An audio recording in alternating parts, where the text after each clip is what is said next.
Good morning to all of you. आज हम class 10th का हिंदी काव्य का सेकेंड चैप्टर तुलसीदास पढ़ने वाले हैं। इनकी जो पहली कविता है धनुष भंग वो हम पढ़ चुके हैं। आज हम इनकी वन पद पर कविता पढ़ने वाले हैं। वन पद पर तुलसीदास जी की रचना कवितावली के अयोध्या कांड से ली गई है और इसमें इन्होंने श्रृंगवेरपुर से निकलने के बाद भी सीता जी की दशा का, उनकी थकावट का मार्मिक चित्रण तो किया ही है, इसके साथ ही उन्होंने राम जी का सीता जी के प्रति प्रेम का और जो रास्ते में पड़ने वाले ग्राम हैं उनकी स्त्रियों का भी बहुत ही सुंदर और स्वाभाविक चित्रण किया है। ये सवैया छंद में लिखी गई रचना है और इसकी जो भाषा है वो ब्रज भाषा है। ये अयोध्या कांड से लिया गया है। पहला सवैया पढ़ते हैं। पुर से निकसी रघुवीर वधु, धरि धीर दये मग में डग द्वय।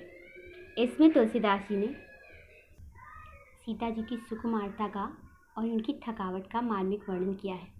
जब सीता जी श्रृंगवेरपुर से थोड़ा सा आगे बढ़ती हैं तो वो मार्ग में कुछ ही कदम चलती हैं, उसके बाद ही वो बहुत ही अधिक थक जाती हैं। इसी दशा का वर्णन तुलसीदास जी ने पहले सवैये में किया है। तुलसीदास जी कहते हैं, पुरते निकसी रघुवीर वधु, यानी कि जो रघुवीर की वधु हैं अर्थात जो सीता जी हैं, वो जैसे ही पुरते यानी कि जैसे ही श्रृंगवेरपुर से निकली, धरि धीरे, और उसके बाद में जैसे ही उन्होंने धैर्य को धारण करके, दये अर्थात रखे, मग अर्थात रास्ते में, डग द्वय यानी कि 2 कदम, जैसे ही उन्होंने धैर्य धारण करके रास्ते में 2 कदम रखे या जैसे ही धैर्य को धारण करके वो राजपथ पर 2 कदम ही चली थी कि झलकी भरी भाल कनी जनकी।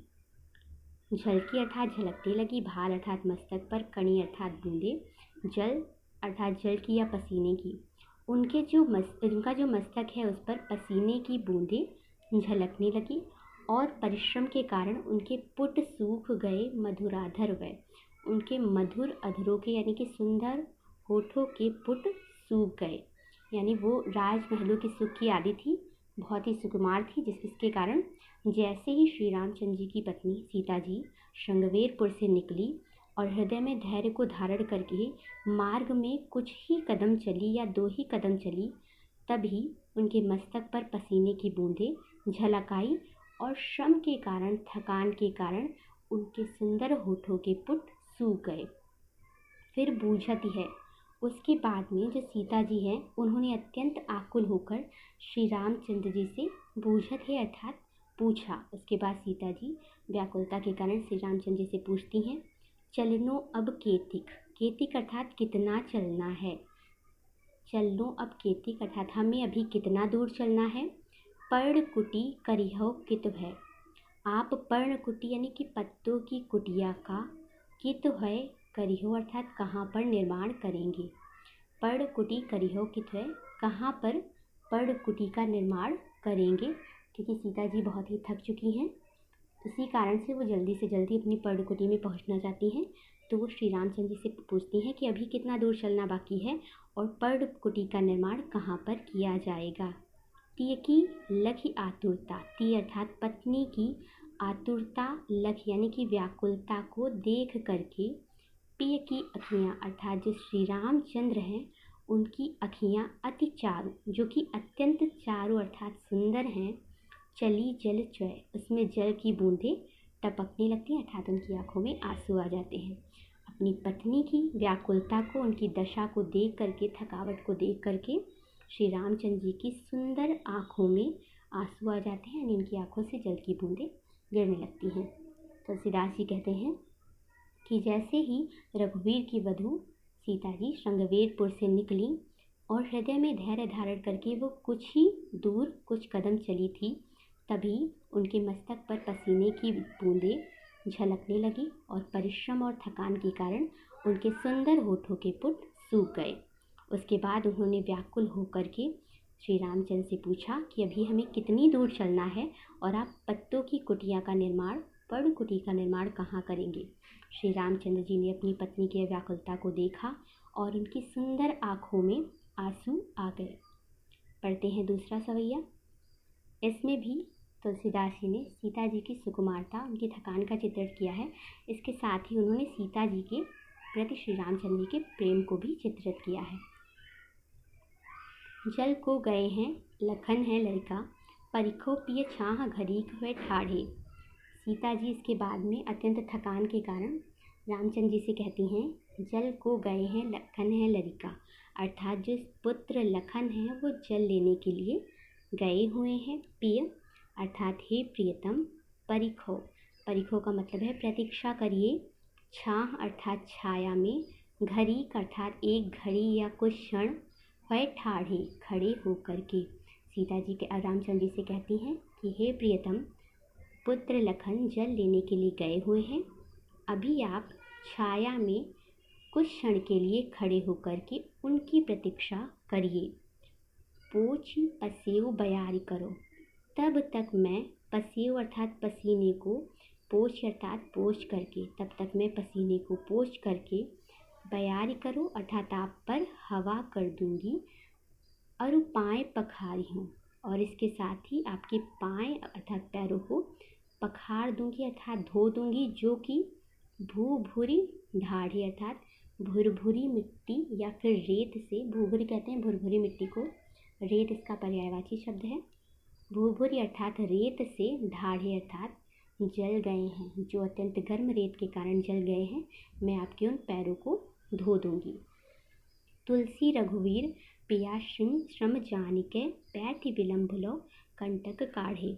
इसके बाद में तुलसीदास जी कहते हैं कि रघुवीर ने अपनी प्रिया अर्थात पत्नी का श्रम जान के, थकान को जान करके, इसके बाद श्री रामचंद्र जी ने सीता जी को अत्यंत थका हुआ जान करके और उनकी थकावट को जान करके, बैठ विलम्ब लो, बहुत देर तक, विलम्ब अर्थात बहुत देर तक, बैठ अर्थात बैठ करके, कंटक अर्थात अपने पैरों से काटे काढ़े अर्थात निकालने लगे। उनके पैरों में जो कांटे लगे हुए थे वो उसको देर तक बैठ करके निकालने लगे। तुलसी रघुवीर प्रिया श्रम जानिके, अर्थात तुलसीदास जी कहते हैं रामचंद्र जी ने अपनी प्रिया की, अपनी पत्नी की थकान को जान करके देर तक बैठ करके अपने पैरों के कांटे निकाले, अर्थात वो अपनी प्रिया को थकी हुई जान करके देर तक बैठ करके अपने पैरों के कांटे निकालते रहे। जानकी नाह को नेह लख्यो, इस दशा का पता जानकी अर्थात जब जनक पुत्री सीता को लग गया और उन्होंने नाह को नेह लख्यो यानी कि अपने प्रियतम के नेह अर्थात स्नेह को लख्यो यानी कि देखा। इसके बाद जानकी ने अपने प्रियतम के स्नेह को देखा, वो जान गई कि अत्यंत प्रेम के कारण वो और देर तक बैठे हुए हैं, ताकि जो सीता जी हैं वो थोड़ी देर अपनी थकावट मिटा सकें, थोड़ी देर आराम से बैठ सकें। ये देख करके, इस प्रेम को देख करके पुलको तन, उनका जो तन है, जो शरीर है वो रोमांचित हो गया। बारी विलोचन बाढ़े, और उनके जो नेत्र हैं वो बारी बाढ़े बढ़ गए। ये एक मुहावरा है जिसका तात्पर्य होता है नेत्रों में आंसू आ गए। तुलसीदास जी कहते हैं कि सीता जी श्री रामचंद्र से कहती हैं कि जो पुत्र लखन है वो जल लेने के लिए गए हुए हैं, इसलिए हे प्रियतम, आप इस वृक्ष की छाया में कुछ क्षण के लिए खड़े होकर के उनकी प्रतीक्षा कर लीजिए, तब तक मैं आपका पसीना पोंछ दूंगी और हवा कर दूंगी, और जो रेत से जले हुए आपके पैर हैं उनको धो दूंगी। तुलसीदास जी कहते हैं कि राम जी ने अपनी प्रिया अर्थात पत्नी के थकावट को जान करके बहुत देर तक बैठ करके पैरों के कांटे निकाले। सीता जी ने अपने प्रिय के इस स्नेह को देखा, जिसके कारण उनका तन रोमांचित हो गया, उनका शरीर रोमांचित हो गया और उनकी आंखों में आंसू आ गए। पढ़ते हैं तीसरे छवैये की ओर। रानी में जानी अजानी महा, पबि पाहन होते कठोर हियो है। इस छवैये में तुलसीदास जी ने उस दशा का वर्णन किया है जब रामचंद्र जी, सीता जी और लक्ष्मण जी किसी रास्ते से निकलते हैं और रास्ते में कोई गांव पड़ता है, तो उस गांव की स्त्रियां उन तीनों को देखती हैं और आपस में बात करती हैं कि जो राजा हैं और जो रानी है उन्होंने कितना अन्याय किया है इन लोगों के साथ में, ऐसे सुकुमारों को इस तरह से वन में भेज दिया है। तो उन्हीं ग्रामीण स्त्रियों की वार्तालाप का चित्रण यहाँ पर तुलसीदास जी ने किया है। रानी में जानी अजानी महा, ग्रामीण स्त्रियाँ आपस में बात करती हैं कि रानी अर्थात रानी कैकेयी को मैं जानी यानी जानती हूँ या मानती हूँ, अजानी यानी कि अज्ञानी, महा यानी बहुत। ग्रामीण स्त्रियाँ कहती हैं कि मैं रानी कैकेयी को बहुत अधिक अज्ञानी मानती हूँ और पविपाहन होते कठोर ये है। और उनका जो हियो अर्थात हृदय है उसे मैं पाहन अर्थात पहाड़ से या फिर पत्थर से भी कठोर मानती हूँ। मैं रानी कैकेयी को बहुत ही अज्ञानी मानती हूँ और उनके हृदय को पत्थर से भी अधिक कठोर मानती हूँ। क्योंकि उन्होंने श्री रामचंद्र जी को, सीता जी को और लक्ष्मण जी को वनवास में भेज दिया है।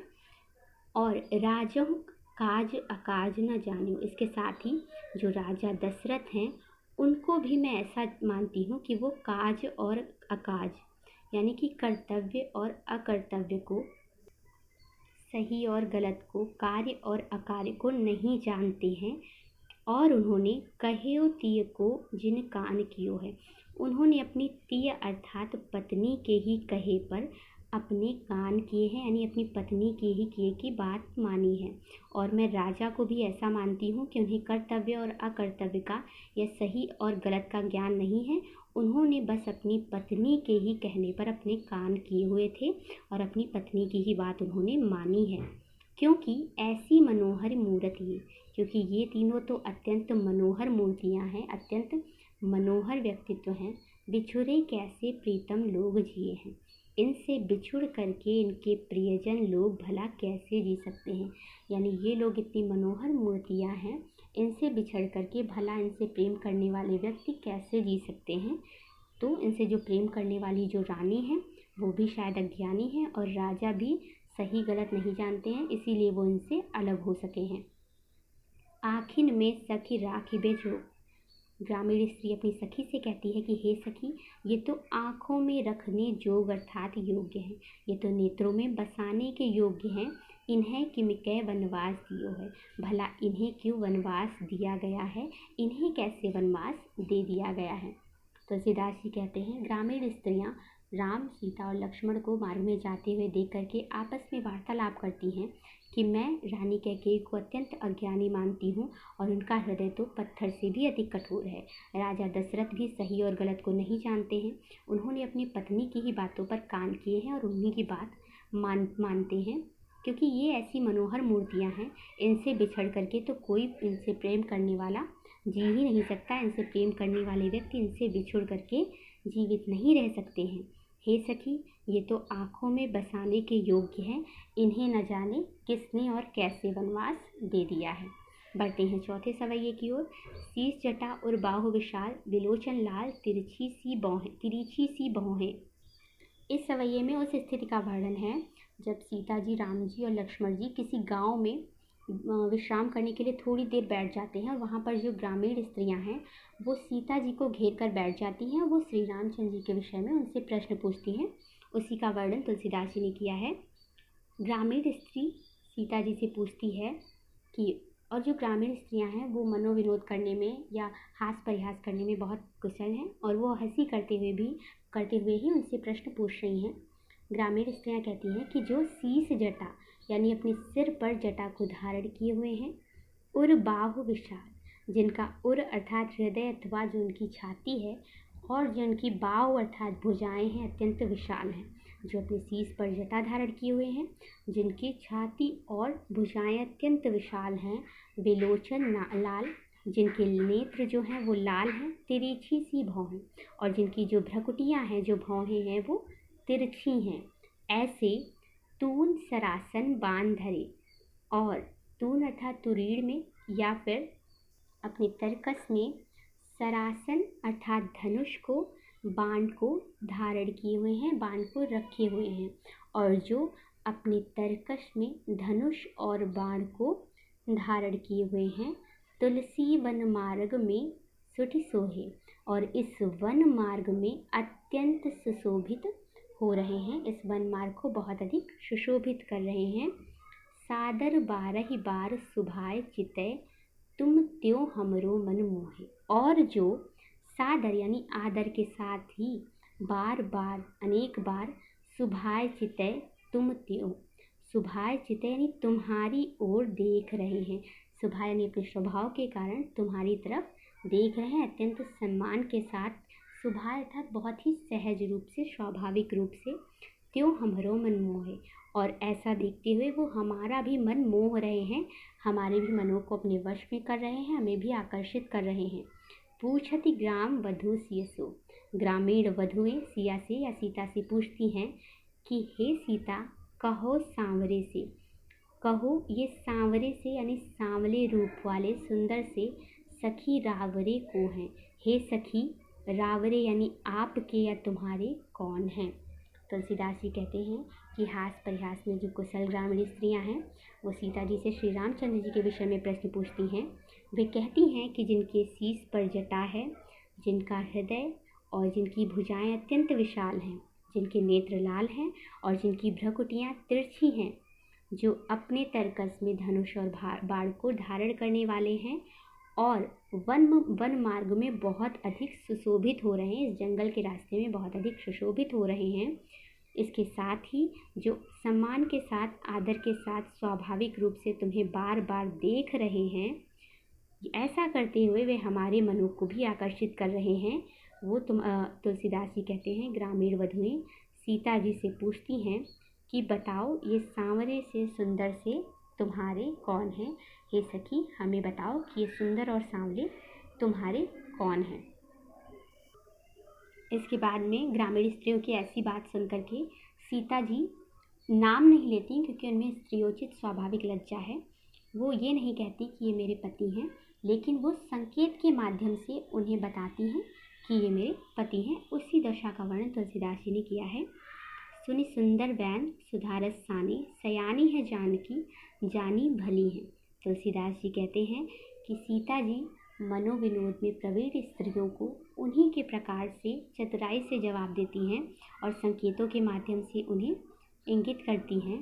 सुनि सुंदर बैन सुधारस रानी। इसके बाद में सीता जी सुनी अर्थात सुन करके सुंदर बैन अर्थात सुंदर वाणी को, सुधा रस साने और अमृत के रस में सनी हुई वाणी को, यानी कि सुंदर और अमृत के समान मधुर वाणी को सुन करके सयानी है जानकी, जो चतुर जानकी हैं, जो सयानी जानकी हैं, जानी भली, वो उनके उद्देश्य को भली प्रकार से जान जाती हैं। तुलसीदास जी कहते हैं कि उन ग्रामीण स्त्रियों के सुंदर और अमृत के समान सरस वाणी को सुन करके चतुर जानकी उनके उद्देश्य को भली प्रकार से जान जाती हैं। इसके पश्चात में वे तिरछे करी नैन दै सैन, इसके बाद वो अपने नैन अर्थात नेत्रों को तिरछा करती हैं, टेढ़ा करती हैं, दै सैन, और उन्हें सैन अर्थात संकेत देती हैं।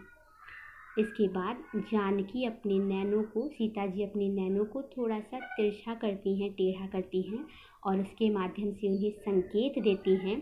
तिन समझाए, और उनको समझाने का प्रयत्न के लिए वो कछु मुस्काए चली, कुछ मुस्कुरा भी देती हैं। तुलसीदास जी कहते हैं इसके बाद में सीता जी अपने नेत्रों को टेढ़ा करके उन्हें संकेत देती हैं और उनको समझाने के लिए थोड़ा सा मुस्का देती हैं, मुस्कुरा देती हैं। तुलसी तेहि अवसर सोह सबे, अवलोकति लोचन लाहु अली। इसके बाद में इस संकेत से वो ग्रामीण स्त्रियां जो अत्यंत चतुर हैं वो सब समझ जाती हैं और तेहि अवसर सोह सबे अवलोकत, वो उस अवसर पर अत्यंत सुशोभित होने लगती हैं। क्या करते हुए? अवलोकत अर्थात देखते हुए, लोचन लाहु अली, यानी कि नेत्रों का लाहु अर्थात लाभ को प्राप्त करने के लिए, अली कहते हैं भंवरे को भी और सखी को भी, यहाँ तात्पर्य सखी से है। इसके बाद में वो सखियाँ अपने नेत्रों के लाभ को प्राप्त करने के लिए, यानी अपने नेत्रों को लाभ देने के लिए अवलोकत उन रामचंद्र जी की ओर देखने लगती हैं। ऐसा करते समय वो उसी प्रकार से सुशोभित होती हैं जैसे, यहाँ पर उपमा भी होगा, आगे मनो शब्द है तो उत्प्रेक्षा भी आ जाएगा। अनुराग तड़ाग में भानु उदय, जिस प्रकार से अनुराग तड़ाग अर्थात प्रेम रूपी तालाब में या प्रेम रूपी सरोवर में भान उदय, जिस प्रकार से भानु उदय अर्थात श्री रामचंद्र रूपी भानु का उदय हो गया हो, और बिगसी अर्थात खिल गई हो, मंजुल अर्थात कोमल सुंदर, कंज कहते हैं कमल को, कली, जिस प्रकार ऐसा लग रहा है कि मानो प्रेम के तालाब में श्री रामचंद्र रूपी सूर्य के उदय होने पर जो सखियों रूपी कमल की कलियां हैं वो खिल गई हैं। तुलसीदास जी कहते हैं उन ग्रामीण स्त्रियों की सुंदर और अमृत से सनी हुई बातों को सुन करके चतुर जानकी उनके उद्देश्य को भली प्रकार जान जाती हैं और उन्हें अपने नेत्रों को टेढ़ा करके संकेत देती हैं और उन्हें समझाने के लिए कुछ मुस्का देती हैं। उसके पश्चात में तुलसीदास जी कहते हैं, उसके बाद जो ग्रामीण स्त्रियां हैं वो अपने नेत्रों को आनंद, जो ग्रामीण सखियां हैं वो नेत्रों को आनंद प्रदान करने के लिए श्री रामचंद्र की ओर देखने लगती हैं। ऐसा करते समय सब इस प्रकार से शोभित होती हैं मानो प्रेम रूपी तालाब में श्री रामचंद्र रूपी सूर्य के उदय होने के कारण जो सखियों रूपी कमल की कलियां हैं वो खिल गई हों। यहाँ पर उपमा भी है और इसके साथ ही उत्प्रेक्षा अलंकार भी है। इसके साथ ही ये चैप्टर कंप्लीट हो जाता है। नेक्स्ट टाइम पे हम किसी गद्य का चैप्टर पढ़ना शुरू करेंगे।